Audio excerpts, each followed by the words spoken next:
In the heat of a Florida summer in 1991, a small, unassuming garage vibrated with noise that could summon the dead, or perhaps remind the living what death really sounded like.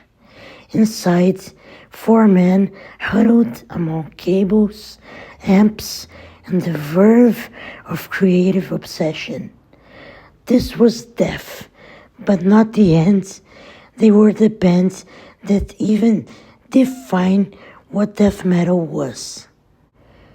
Chuck Schuldiner, the soul and spine of the group, stood hunched over his guitar, coaxing dissonant, intricate riffs like they were messages from another plane.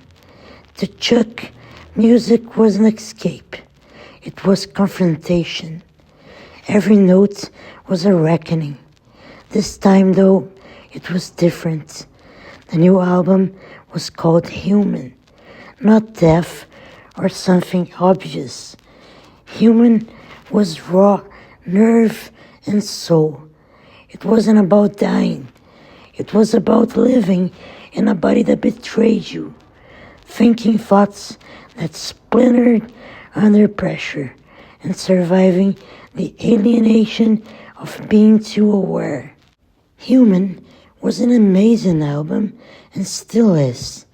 I remember listening to Death on the radio for the very first time. I was hooked, pun intended, talking about suicide machines, alienation, Siamese twins, which inspired my book series, and a Kiss cover about thunder, the 2011 version at least. The final lineup to Human was Chuck Schuldiner, guitars, vocals, John Heinert, drums, Steve DiGiorgio, bass, and Paul Masvidal, guitars. This wasn't just metal, it was glorious technical death metal. This is supposed to be one of the best death metal albums ever.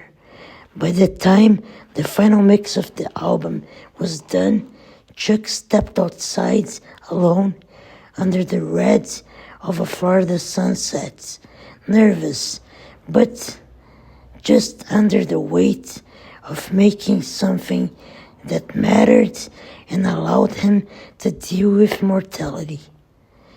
He was just reminding everyone that death is inevitable, but being human, that's the real terror, and maybe the real beauty, at least Human is. And as the first fan listened to Flattening of Emotions, he knew that death was but a name, and they were more alive than ever.